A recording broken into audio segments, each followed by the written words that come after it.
Thank you for being a friend. Travel down the road and back again. Your heart is true. You're a pal and a confidant.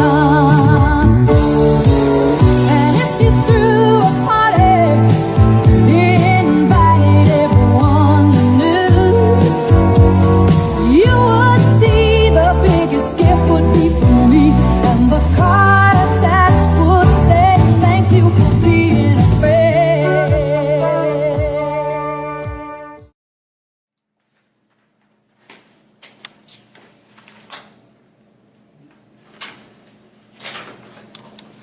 Oh, there it is, Ma. What are you doing with my resume? I'm punching it up. How's this? 1946 to 1984, engaged in extensive anthropological research. Why anthropological research? Because it's better than saying married to a baboon for 38 years. Look, Ma, if I'm going to get this job as vice principal, I am going to get it honestly.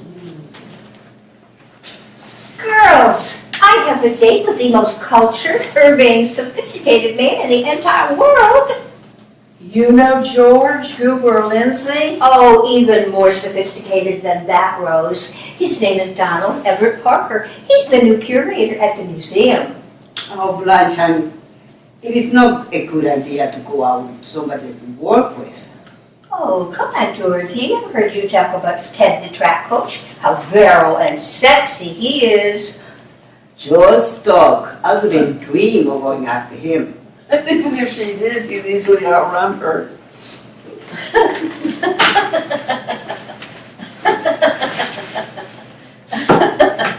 Rose, it is not that funny. I know. I think I better keep the lid on this paint thinner. Dorothy, I can't paint this horse. Why not? I can't paint a horse from memory. Then, Rose, what you need is a model. I know where she can see a horse. I know where you can see horses and lots of little men in tight pants, silk pants, with whips. Or you could go to the racetrack instead. Oh, well, that could be fun. How about it, Dorothy? Oh, I don't think so. I haven't been to the track in 15 years. Oh, take her, Dorothy. It'll be a relaxing afternoon, and Rose can memorize a horse. I'd rather not.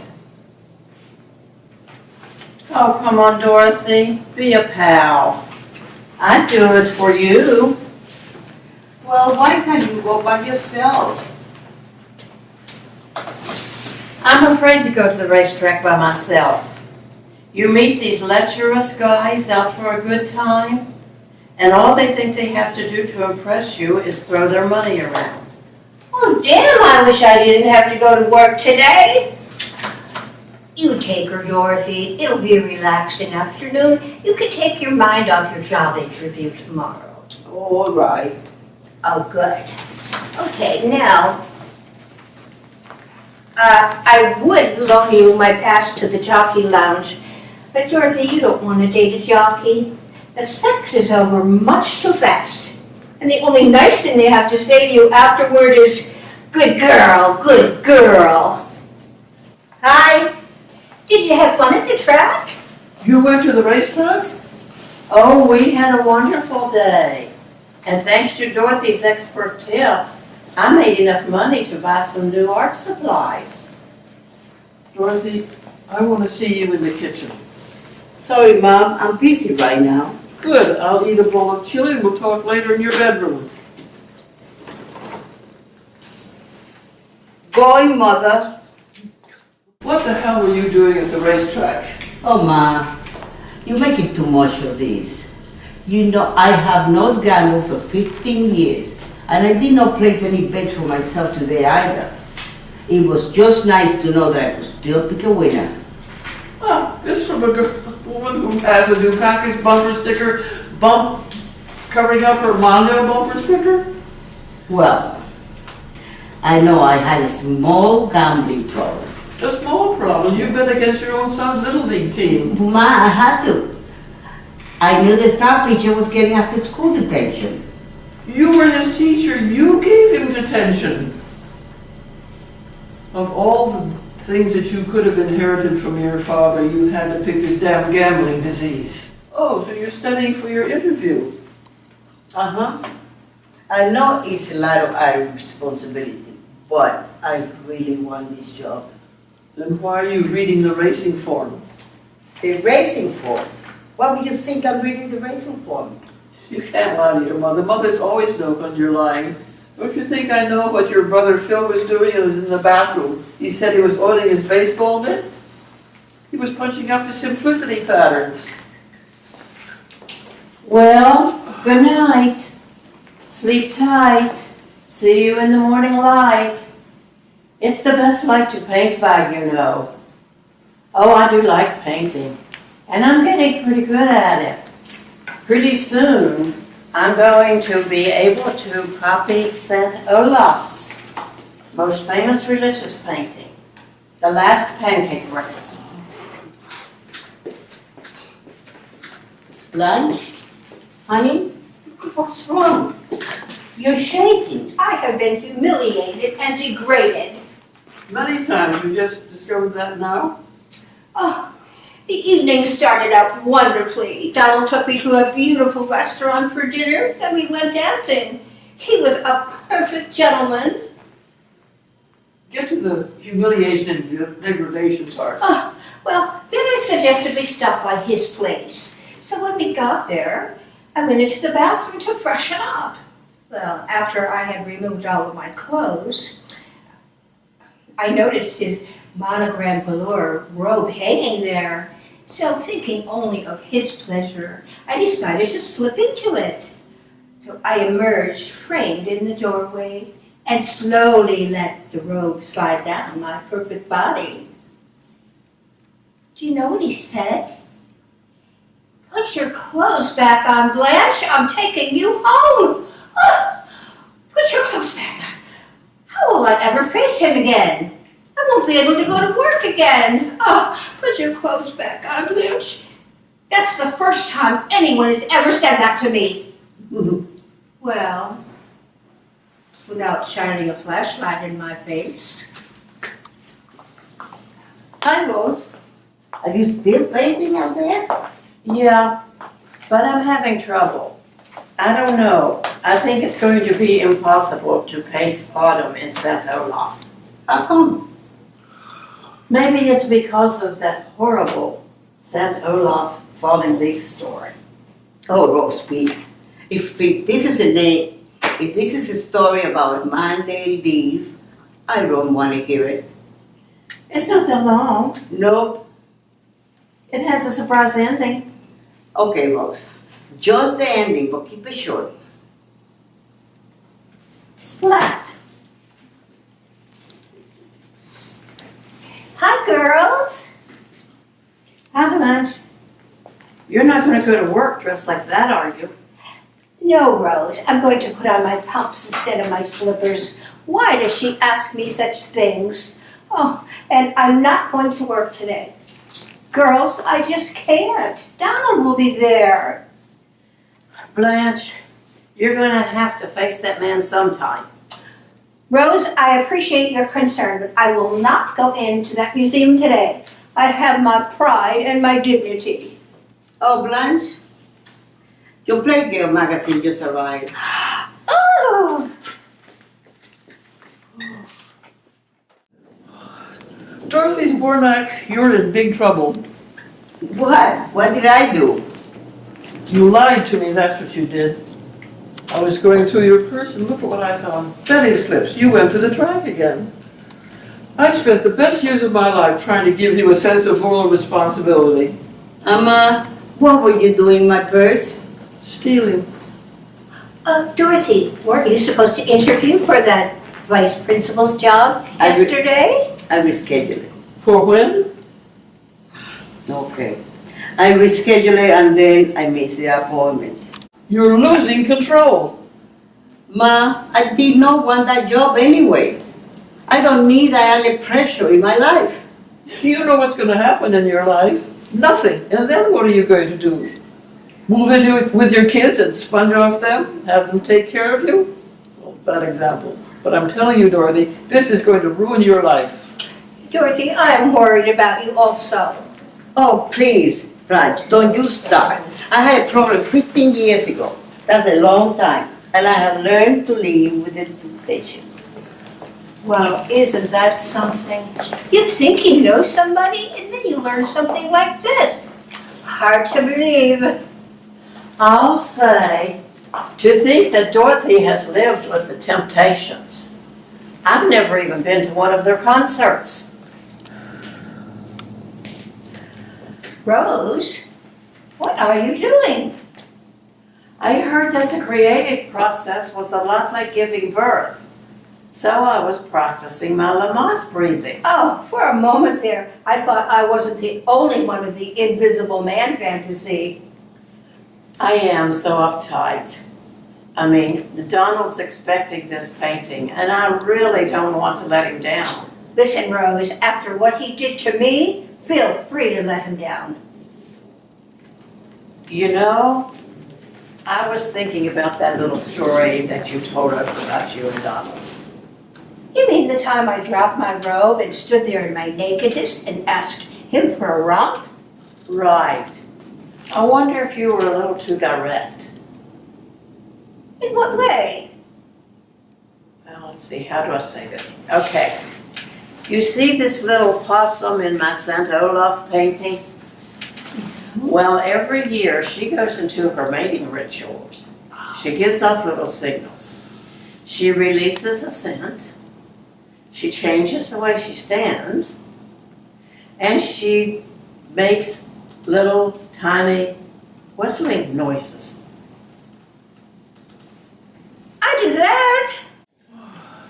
Blanche, I need you to take me to the eye doctor. It's time for a new prescription. I thought Dorothy was taking you. I don't know any Dorothy. She's your daughter, Sophia.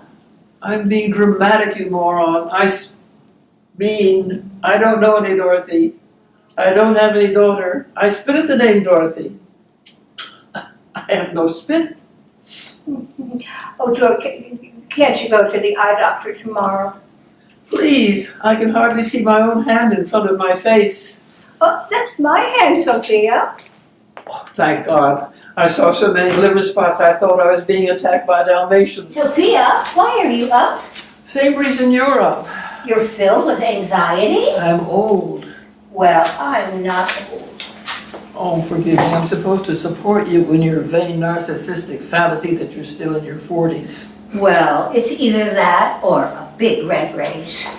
Hi, girls. What are you doing up? Well, Sophia is old and I'm filled with anxiety. Blanche, you're going to have to go back to work sometime. Can't you just swallow your pride? There's no room for it. You just scarfed out a big bag of Chips Ahoy. Why are you insulting me? It's a defense mechanism. I guess it's to hide my feelings when I'm deeply upset. Well, I understand. In that case, I won't take it personally. Oh, thank you, human mattress. Oh, sorry. I'm just so worried about Dorothy. I keep remembering how bad it was the last time she let this gambling thing take over her life. There was nothing I could do. And the only way she had to borrow money from loan sharks, and the only way we could pay it back was with Sal's life insurance. So you killed Sal? Of course not. By the way, what kind of policy do you have? Anyway, we paid off the loan sharks, but I didn't give her the money until she promised to go to Gamblers Anonymous. I can understand now why you're so deeply upset. Thank you, human speed bump. Oh, sorry. We understand. I'll get it. Hello? Yes, Frank. I'm aware of that. I'll have the money to you today. Cash, of course. Dorothy, I need a fresh eye. Does this look any good to you? It's great. You didn't even look at it. Well, of I'll course bet you, Oh, I'll bet you can't even tell me what it is. oh, well, of course I can, Rose. What the hell is it? Okay, that's it. I don't want to paint for the museum anymore. Whatever you want. It's making me a nervous wreck. I used to like painting. Now it's beginning to be an obsession. And obsessions can be dangerous. Oh, that's just because you're prone to them. Some people aren't. Where the hell is the racing form? Gee, I don't know. Why do you need it? I don't. It's not important. Actually, Rose, I need some cash. Quick. I'm up to my limit with my automatic teller. Does this have something to do with the phone call you just received? Yes, it was a paper boy. I didn't pay him last week. How much do you need? $250. Isn't that a kind of a lot for the paper boy? Well, Rose, the truth is I need that money so my mother can have an operation. Sophia needs an operation. Well, it's not an actual operation. She's going to have her face done. How's she gonna get it done? Southwestern, Rose. Look, Rose, you're just going to have to trust me. Of course I trust you. You're my best friend. You can take everything I have. Well, don't give me everything you have. All I need is a couple of $100 so that I can, Oh, you don't need to give me any explanation. Here, I want you to take my card, take out as much money as you want, and pay me back whenever you can. Oh, thanks a lot, honey. And don't you worry, I'll have this money back to you before you know it. Oh, I trust you completely. Rose, you should not trust anyone completely. Dorothy, if I can't trust you, whom can I trust? You're like a sister to me.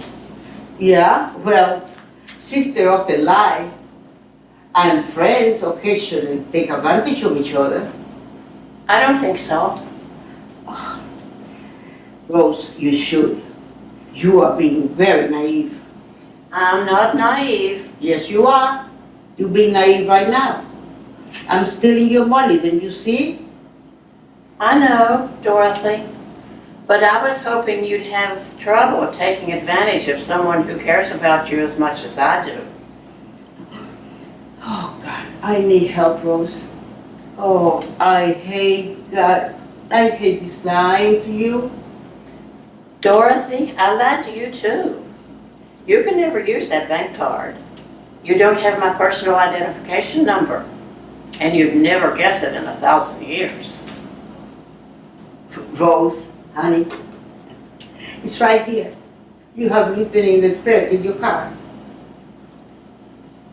Well, that's because I have trouble remembering it too.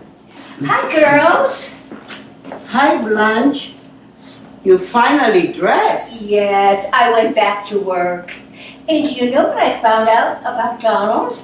The reason he rejected me is because he has this personal rule against going out with anyone that he works with. I told you so. And he knew that it was either violate his rule or quit his job and come after me. And that's what he did. He quit his job and he asked me to go out. And so, what did you say? Well, I've decided to take Rose's advice. I'm playing hard to get, like that little possum in the story. Did I mention the part where she hangs upside down from the tree? I can do that. And if you threw